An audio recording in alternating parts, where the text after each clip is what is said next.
এবার আমাদের বঞ্জামাই মোদির বিরুদ্ধে ভারতের জনগণ কিভাবে খেপছে দেখেন।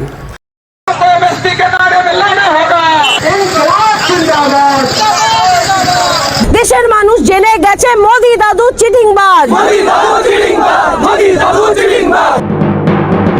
শুরু হয়ে গেল মোদি পতনের ডাক। হিন্দু উদ্ভূত এই দেশটি সবার শত্রু হয়ে যাচ্ছে। পুরো পৃথিবীর দেশগুলো জেনে গিয়েছে ভারতের মিডিয়া হচ্ছে গাঁজাখোর মিডিয়া। ভারতের রাজনৈতিক অঙ্গনে এখন উত্তাল পরিস্থিতি। একদিকে দেশের অর্থনৈতিক অবস্থা ধ্বংসের মুখে, আরেকদিকে জনগণের আস্থা হারিয়ে ফেলেছে মোদি সরকার। মোদি হটাও দেশ বাঁচাও। দেশের বিভিন্ন প্রান্তে শুরু হয়েছে মোদি হটাও দেশ বাঁচাও আন্দোলন।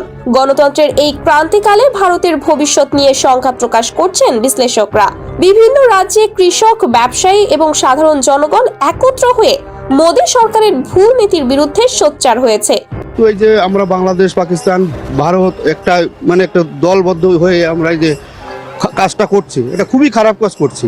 সবাই মিলেমিশে থাকা উচিত আমার পক্ষে, কিন্তু এরা যেটাই করছে এটা খুব অন্যায় কাজ করছে, এটা সংশোধন করা উচিত। দিল্লি, কলকাতা, মুম্বাই সহ বড় বড় শহরে পোস্টারে লেখা মোদি হটাও গণতন্ত্র বাঁচাও, এগুলো 11টি ভাষায় ছাপা হয়েছে এবং পুরো দেশে ছড়িয়ে পড়েছে।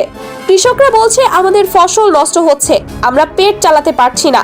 আর মোদি সরকার শুধু রাজনৈতিক লড়াইয়ে ব্যস্ত। বিরোধী দলগুলো এবার মোদি সরকারকে ক্ষমতা থেকে সরাতে সর্বোচ্চ প্রচেষ্টা চালাচ্ছে। কংগ্রেস, পিডিএস এবং অন্যান্য আঞ্চলিক দলগুলো একসাথে কাজ করছে। তাদের দাবি মোদি সরকারের পতন না হলে ভারতের গণতন্ত্র ধ্বংস হয়ে যাবে।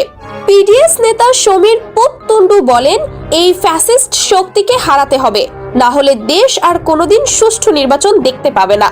কান খুলে শোন বলছি, আজ বিজেপি দাঙ্গাবাজ, আম জনতা বলছে দেখো মোদি দাদু চিটিংবাজ। পশ্চিমবঙ্গে মোদি হটাও আন্দোলন সবচেয়ে বেশি তীব্র হয়েছে। রাজ্যের প্রাক্তন মন্ত্রী পূর্ণেন্দু বসু বলেছেন, মোদি সরকারের ভুল নীতির কারণে শুধু পশ্চিমবঙ্গ নয়, পুরো দেশের অর্থনীতি মুখ থুবড়ে পড়েছে।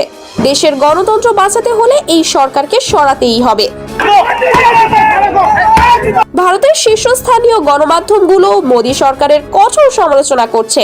Times of India, Indian express এবং আনন্দবাজার পত্রিকা বলছে, মোদি সরকার গণতন্ত্রের নামে একনায়কতন্ত্র চালাচ্ছে।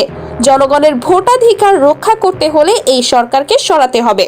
মোদি সরকারের বিরুদ্ধে গণ আন্দোলন ক্রমেই তীব্র হচ্ছে। রাজনৈতিক বিশ্লেষকরা বলছেন, আসন্ন নির্বাচন হবে মোদি সরকারের জন্য একটি বড় চ্যালেঞ্জ।